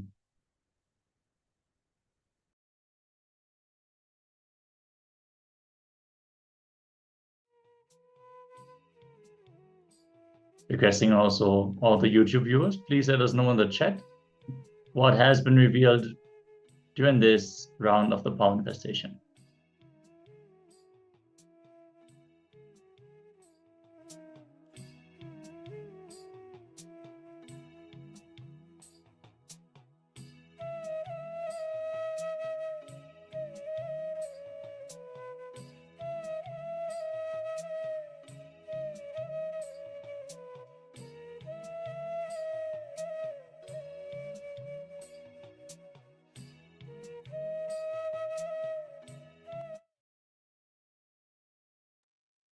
Yes, we are now going to project the image once more. You can see there is one lady sitting in front of a piano, playing the piano with a black and white dress. You can see there's another person standing next to the, seems to be a child playing the piano. Yeah, you can see the ground has some pattern. You can see there's specific kinds of shoe the person is wearing. Seems to be wearing a dress. Parameshwari is sending, she has seen a white cube. You can see the keys of the piano. They are all white and in that shape. So definitely you started manifesting the power. Continue practicing, join the power manifestations, and the image will become more and more clear. The details will become more and more. But definitely celebrate that you have manifested the power. Yes, with this, let us now get ready, as we are going to enter into the fear of death itself. We have learned so much about the nature of death and the importance to overcome the fear of death. At this point, we also want to invite all the participants. This Saturday, there's going to be the great opportunity to offer the Sri Vidya Puja, which is a sacred puja that has been revealed by Devi Parashakti herself, as she is describing how to best offer your gratitude to the Guru principle. In this sacred puja, you are offering the puja to the Sri Chakra, the Sri Yantra, which is the reflection of Mahadeva's inner space himself. If you have participated in the daily Nityananda Yoga, the Dvitiya Vinyasa Krama sessions, you would have seen the Sri Yantra in the background of the Acharyas. It is a well-known and worshipped, revered yantra, a two-dimensional reflection of the entire cosmos. As you offer this puja, which is being conducted in Los Angeles, you get the completion of all the 43 energies which are included in this sacred yantra. Also, as part of this offering, you are going to learn how to offer the Sri Vidya Puja yourself, which is a great opportunity. One of our initiated Acharya is going to train you. It is a very beautiful process with a lot of mudras, like the hand gestures. It is just a feast to just watch the Sri Vidya Puja, the puja to the Sri Yantra being offered. It is bringing a lot of depth to the personal worship also, because you start to understand more and more what is the process that you are offering. So we invite all the participants who are interested to offer this puja to, you can just leave maybe your WhatsApp number in the Zoom chat, and then we will reach out to you and send the details for this puja. Again, it is not only offering the puja, but also having the opportunity to join the puja classes where you can actually learn how to conduct this puja yourself. Yesterday, we had one man sharing that he offered the puja and he started joining the classes, and as he was sitting and practicing the mudras for offering the puja, his son saw him and he was so joyful, so excited, and he started learning with him as he saw all these hand gestures, and now he's practicing along with him. It is really a very beautiful offering. Once more, we'll invite all the participants. Please let us know in the chat if you want to offer this puja and if you want to learn how to perform this puja yourself. It can be performed to the Atma Linga. So if you take the Vishesha Diksha today, if you are not initiated into the Vishesha Diksha yourself yet, you have to take the Vishesha Diksha, then you will receive the Atma Linga. And in the Atma Linga itself, the Shri Yantra is carved. And then you can offer the Sri Vidya Puja to your own Atma Linga, which is a very beautiful ritual to conduct yourself. Yes. With this, let us now listen to the Supreme Pontiff of Hinduism as he is explaining, as he is teaching us how to overcome our fear of death. Let us listen to Swamiji's teachings.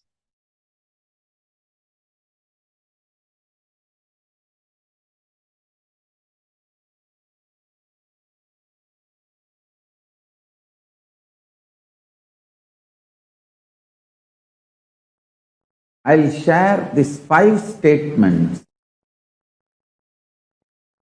Ask all questions about these 5 statements and have Vakyartha Sadas for next 48 hours. Literally, you will get enlightened. You will manifest powers just by doing Vakyartha Sadas on these 5 statements. I will now expressed at 5 statements. First statement, listen. If there can be second, there is infinity. If there is a second fish, the possibility for infinite fishes is there. If there is a second cow, the possibility for infinite number of cows are there. If there is a second human being, the possibility for infinite number of human beings are there. If there is a second for anything, it is infinity. The possibility for infinity exists. This is the first statement. Second, please listen carefully.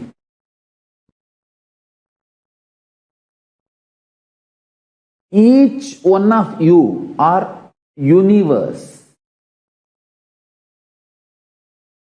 I'll tell you, each one of you. Each one of you. I can read out the names. Banu, Sri Lakshmi Devi Neni, Uma Balaji, Vedaswarupananda, Dinesh Rathore. I'm seeing each one of you. Listen. Each one of you are universe. This is the second statement. Understand?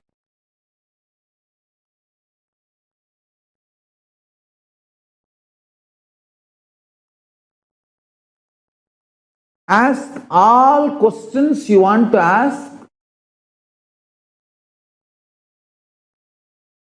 about these 5 statements. After I finish making, now listen and internalize. Each one of you are a universe.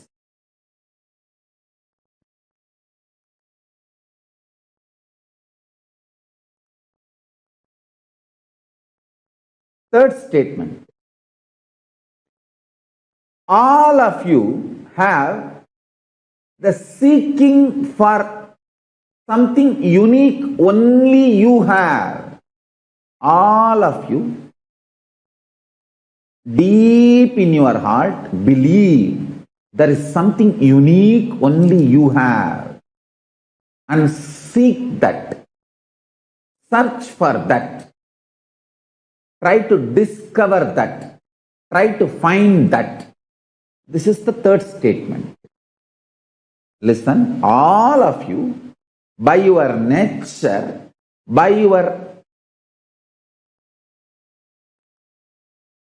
simple existence, you are searching for what is unique in you, what makes you the ultimate, unique, which nobody else has, only you have.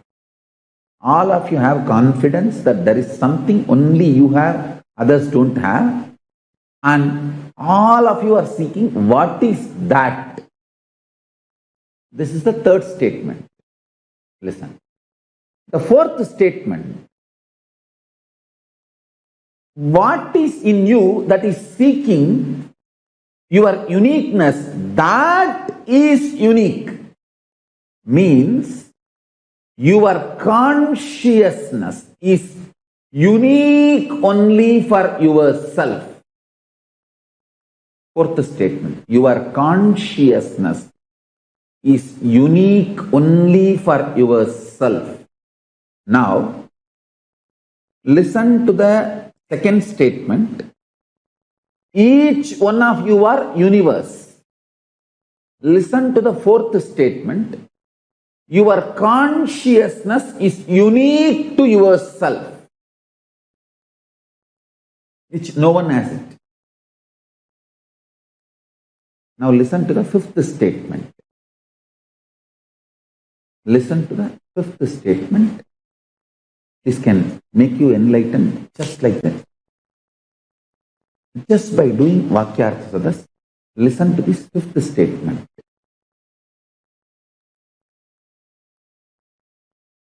All of you please sit straight and bring your whole attention so that you listen to the fifth statement thoroughly.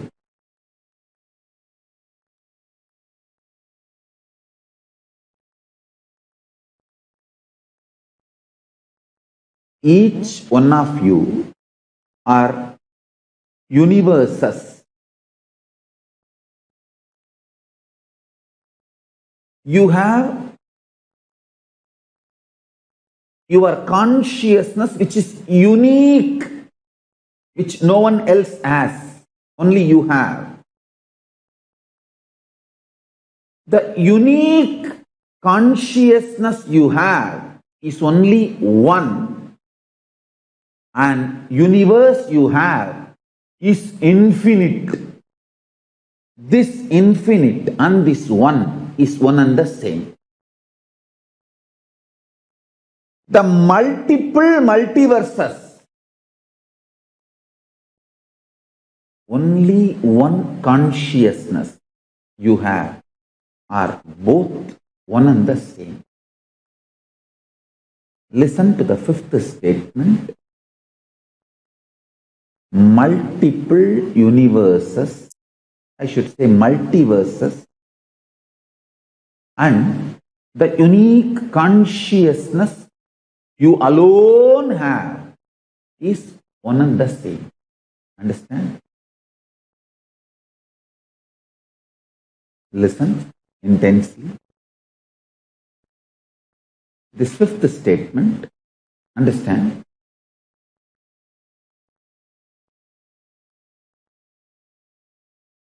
Just this five statement, if you understand, you don't have death. Hey, I am Paramashiva, I am telling you. I am here to give you ultimate immortal life in a very simple way. I tell you, immortal life is not difficult. It is just small few understandings and keys I have to insert in you. So, when you are about to leave the body through natural death, those keys will open up. There is an automatic system. Just will connect with you with that higher understanding, higher existence, where you and me are one and the same. I am just doing that connection of spiritual umbilical cord now through these five statements, five understandings. See, you are a universe. Listen. If you want, quickly run and get your kids and pets. Even if they don't understand, if they get initiated, they can get enlightened. So just get your kids and pets and make them sit. Yudhishthira Raja, hero of the Indian epic Mahabharata, one of the greatest epic ever written in the planet Earth, Mahabharata. The hero of that epic is called Yudhishthira Raja, a great king. The same question was put to him by a demon, by a demigod. It asks him, Kimascharyam ita param? What is the greatest surprising thing on this planet Earth? What is the mysterious thing, most mysterious thing on the planet Earth? Yudhishthira gives a beautiful reply with a Sanskrit sloka. I'll give you the Sanskrit sloka and then give the overall meaning. Agani bhutani gachantiha yamandiram sesha sthiramischandi kimascharyam ataparam. Means every day, so many lives are going to the Yamas abode, the death's abode, to the death's house.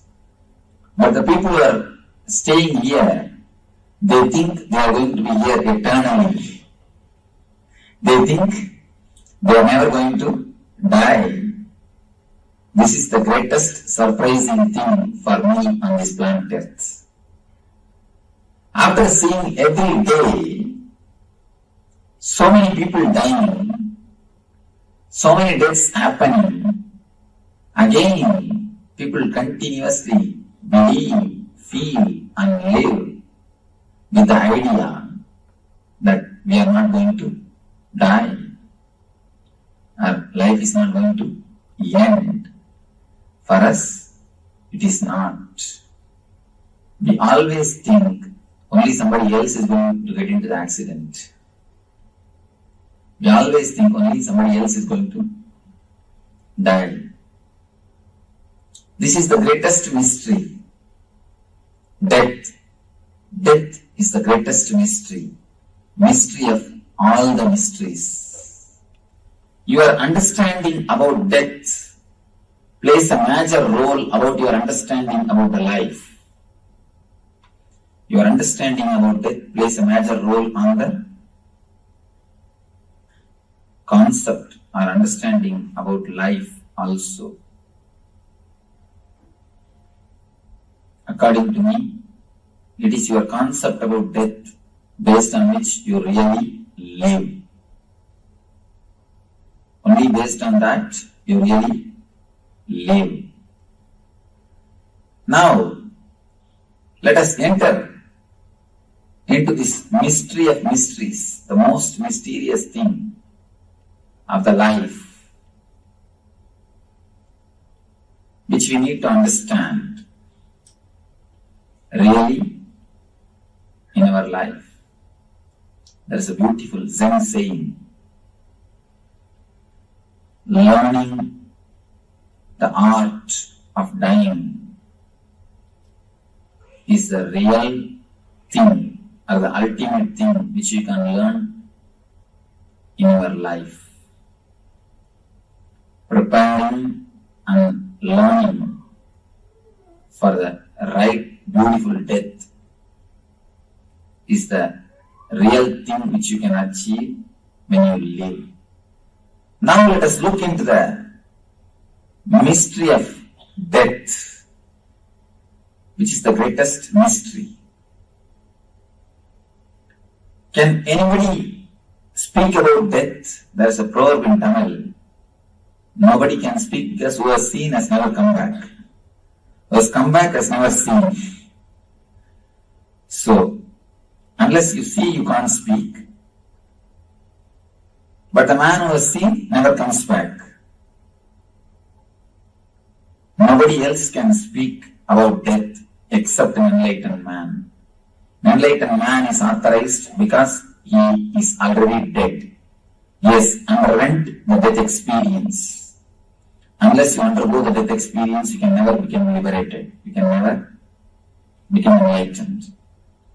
Except enlightened man, nobody else can speak about death.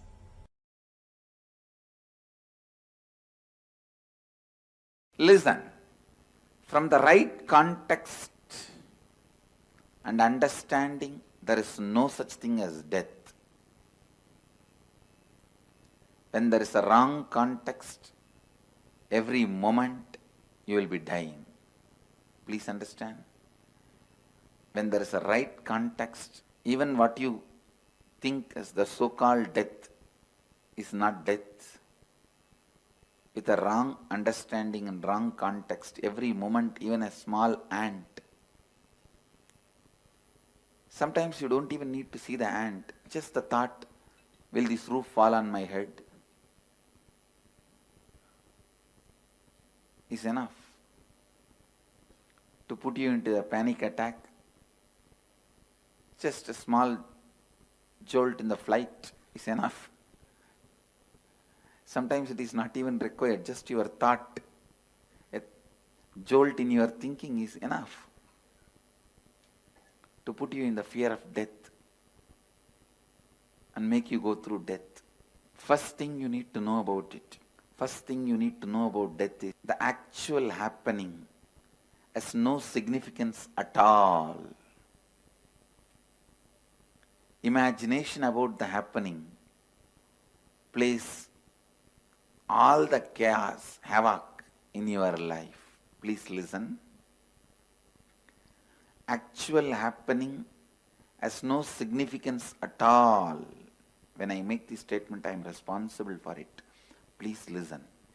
With all my integrity and authenticity to Mahakala, Kala Bhairava, I am making this statement. Actual incident, what you think as death, at one day, you will suddenly disappear. Your body will be taken and burnt or cremated or buried, disposed. After that, you won't exist in the form you are existing now. That is what is actual incident. You call it as death. It has no significance. Please understand. It is nothing but a job change, profession change, or career change. It has no significance.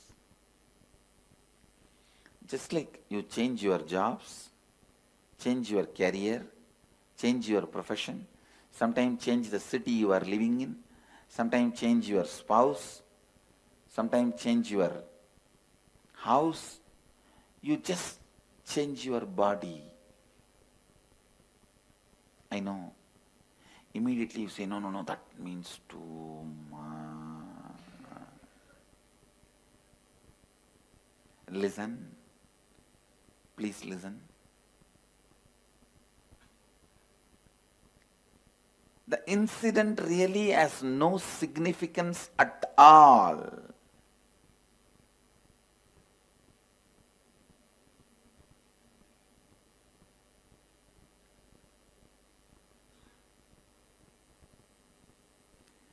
Changing your body happens so regularly in your life, it has no significance.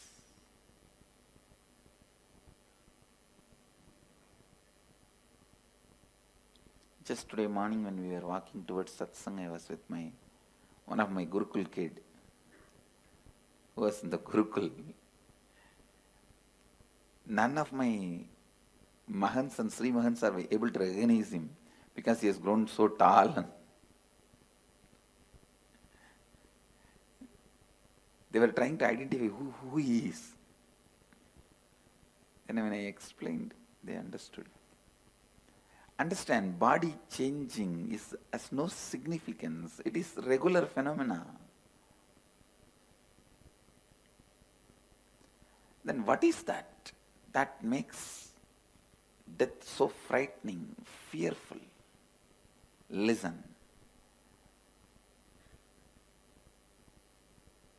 It is cleaning of all the memory. Please listen. There is only one thing in the death actually happening which you are not seeing during the life. That is you forgetting the whole memory. Cleaning of all memories. But I tell you, that is the beauty of death. Never try to demystify that. Because just like once in a while you need stomach cleansing, stomach washing, once in a while you need all the memories getting cleansed. You get the fresh slate. You get the fresh life. You get the fresh energy. You get the fresh space.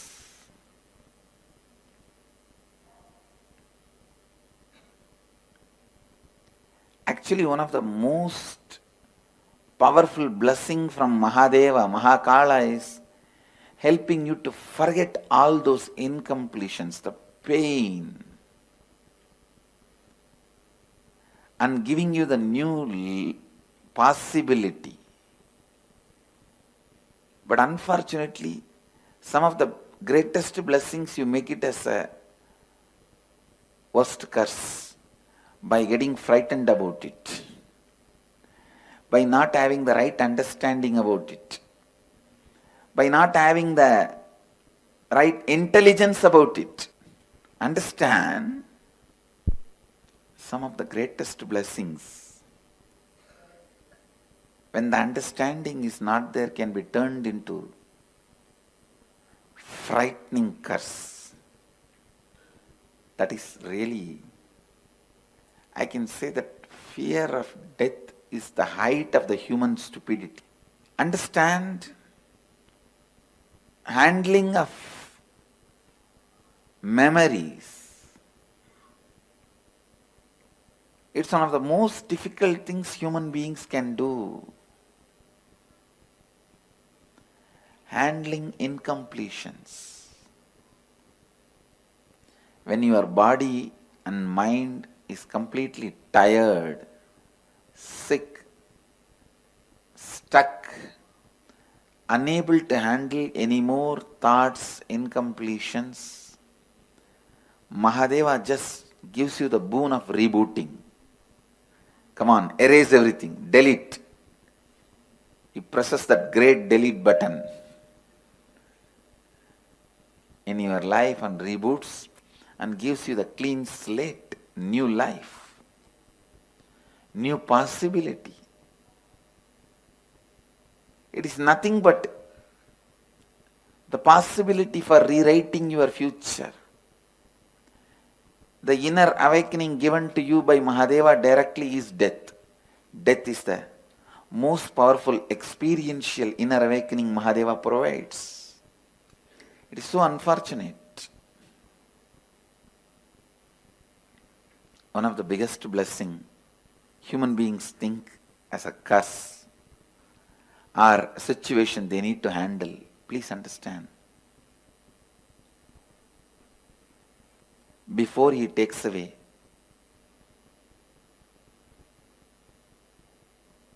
water jug from your house, he brings Ganga to your house. Before he takes away tube light from your house, he brings Chandra to your house. He is the greatest caretaker during your transition, so don't worry. No other caretaker can be equivalent to him. That is why he lives in Smashana, just to tell you, he is the caretaker for you. He is the caretaker for everyone.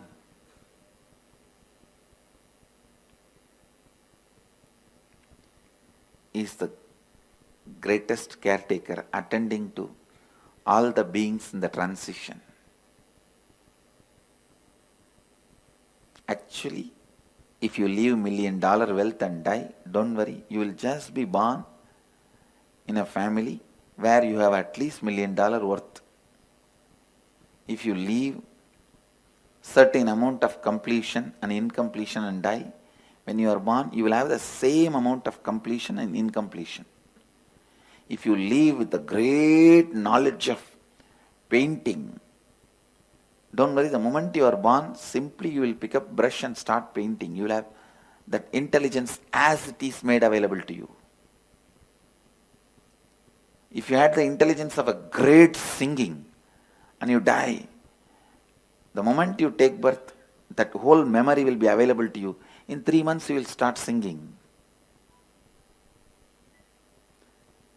At the age of 2, I started giving discourses. No, really. I started giving satsang before even the age of 3. The Ganesha deity was given to me by my father, because I narrated the whole story of Shiva and Ganesha. When my grandfather took me to the temple, I heard some preachers and priests reciting those stories. I came back and repeated verbatim. I think because my first satsang was on Ganesha and first puja was done to Ganesha, my life is successful. He removed all the vignas. Before the age of 3, I started giving satsangs. Understand? Now I am revealing you one of the important truth. Never I read any great Puranas.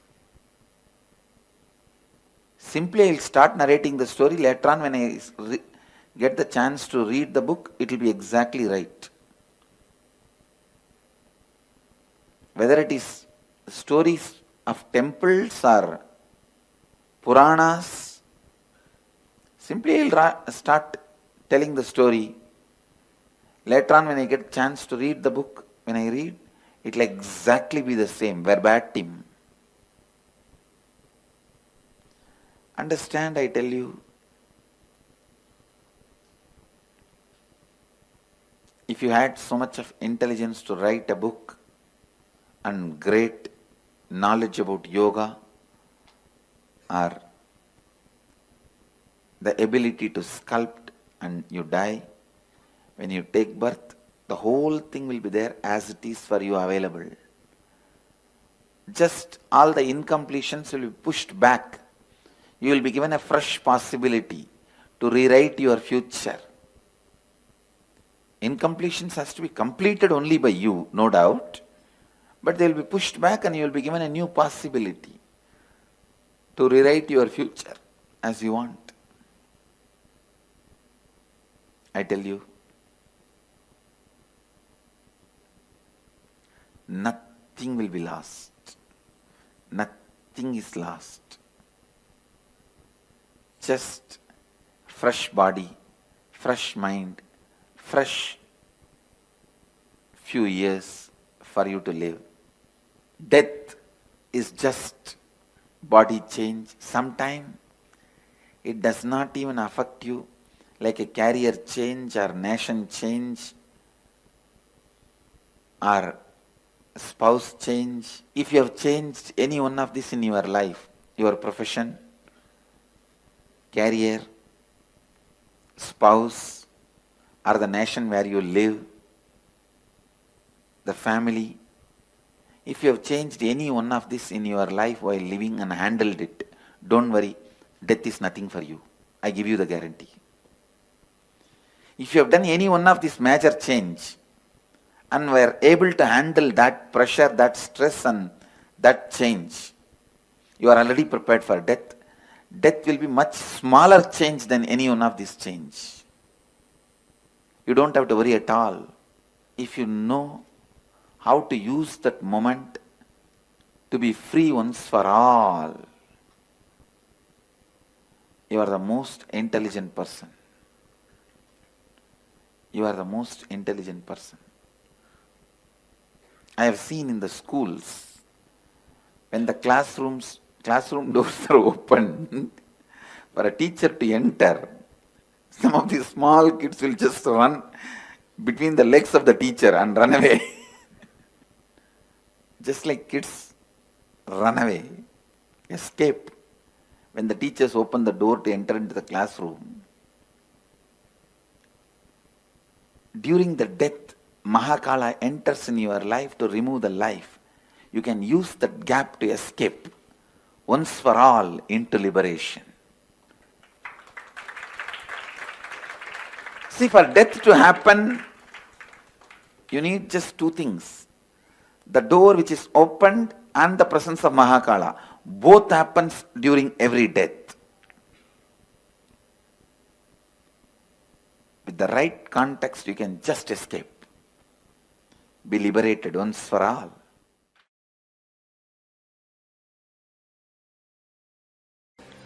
Time makes an important decision about the levels of your desire and fear.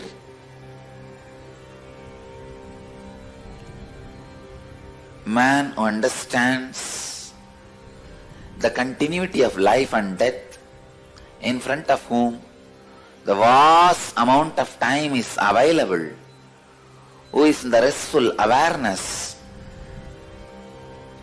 with the understanding the vast time is available in front of them, who is not driven by the concept of losing time, is Kala Bhairava. When you relax in the restful awareness of the vast time is available in front of you, time becomes your friend. Making time your friend is going beyond time, going beyond death. Then you become Kala Bhairava. Just a simple understanding. Just like birth, dream, waking, deep sleep, death are all different phases of life. Sleeping, dreaming, waking up, all three are part of same life. If you are conscious, same way, dying, rebirth, the gap between death and rebirth are all part of same life if you are super conscious. Awaken to this truth. Your birth, your death, your gap between birth and death are all part of same life. I, Kala Bhairava, tell you all, you don't even need any other spiritual practice. Listen, your life, death, rebirth, gap between life and death, birth and rebirth are all part of your same life. It is not end or restart. This one truth can relax you, put you in restful awareness. You don't need to hurry about your desires, about your greeds. Cosmos is flowing towards you. You are flowing towards the cosmos. You don't need fast track. The moment you understand you don't need fast track because you have vast time in front of you. All the knots, thought patterns, samskara knots, the grandhis you created in your different energy centers and the thought patterns you created, the thought patterns and samskaras still which you are keeping stiff, straight, gets loosened. The moment thought patterns, samskaras get loosened, they lose their grip over you. You live enlightenment. O human beings, remember this one truth. Kala Bhairava, out of my compassion, tremendous love, I am sharing this very sacred secret, the basic important truth with you all. O humanity, listen. Your life, your death, the time between life and death, the time between death and rebirth are all part of same life. Do not be afraid. Nothing will be taken away from you, and you do not need urgency rushing towards any of your goal, greed. You do not need to have fear and escape from any of your fears, anxiety, neither your greeds nor your fears as urgency of time. Relax from the urgency of time.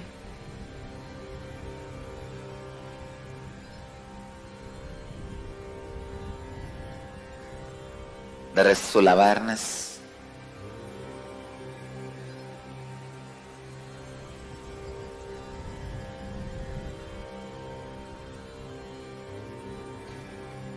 which comes when you relax from the urgency of time,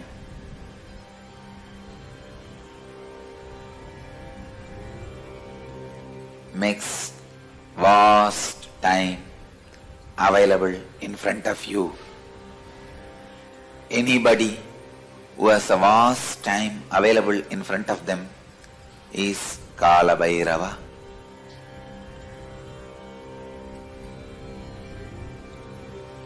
Every one of you can become Kala Bhairava when you relax from the immediate urgency of time, when your greeds can't create desire in you, when your fears can't create anxiety in you, you are free from time. The vast time is available in front of you. With the vast time available in front of you, your greed cannot make you urgent. Your fear cannot make you disgraceful. Your fear cannot frighten you. Your greed cannot make you desireful. O human beings, contemplate on this great truth again and again and again.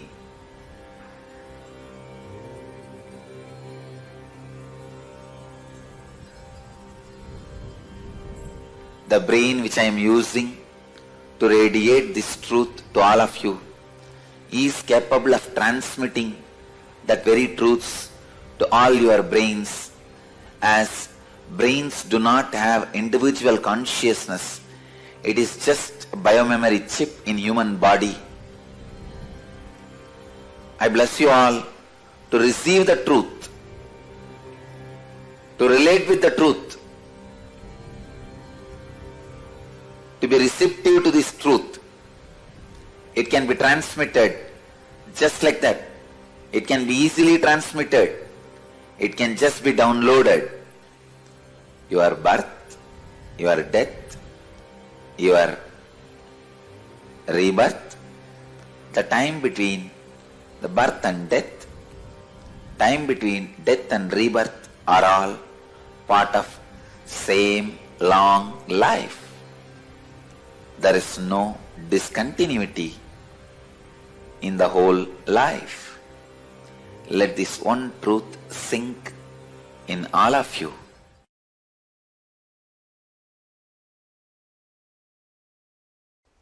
After death, there is only one suffering. You will suffer. Oh God, it is such a simple thing. Why did I suffer my whole life thinking that this will be a suffering? That will be the only suffering. You would have taken many decisions thinking your death is a suffering. Because of that fear, you wouldn't have lived many things. That will be the only suffering you will have when you leave the body. When you leave the body, oh God, such a simple thing. Chai, missed my whole life thinking that this will be a huge suffering. It's like there was a huge treasury in a cave, but you have been misinformed that entering the cave will be highly dangerous. You may bleed unto death and all that. But suddenly, somehow, by mistake, you are lost in the forest and you walk this way, that way. Finally, you cross a thorny bush, get scratched all over the body, but small wound, not dangerous, not like death or huge. Thorny bush, and here and there your body is scratched and you will have a little bleeding, but you reach that cave. What will you think? Oh God, only these few thorns. What a foolish idea I was in. I thought I'll literally die if I reach this cave. But now I realize it is only just few thoughts, nothing more, nothing else.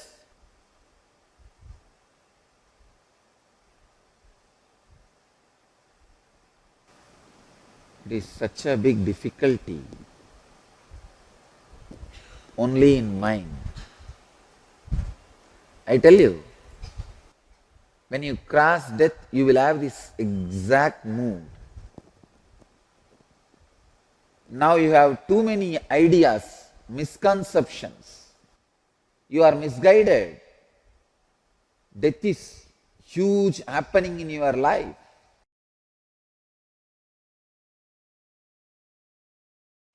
I tell you,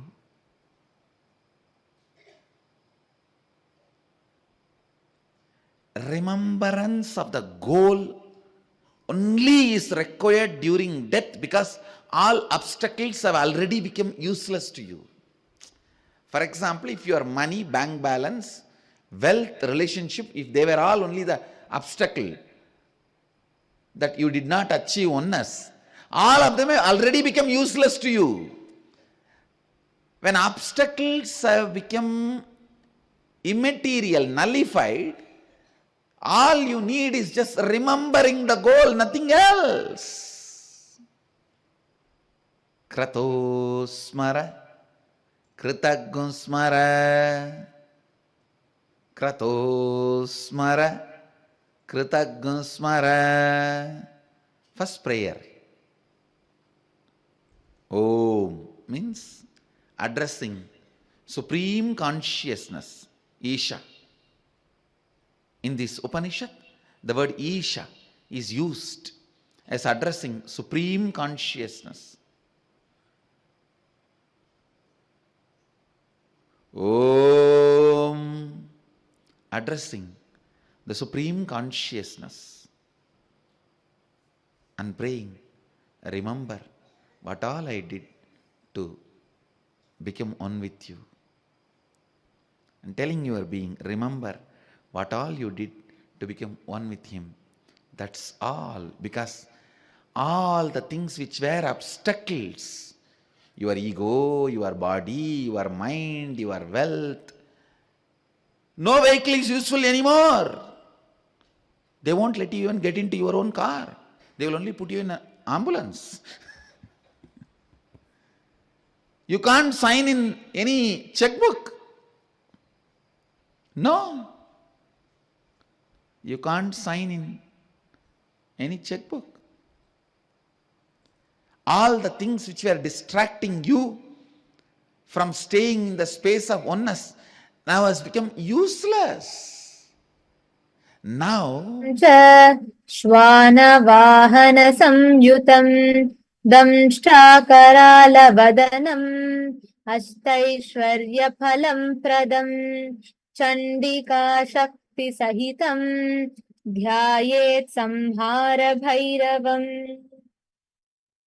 Meditate on this form of Bhagavan Kalabhairava.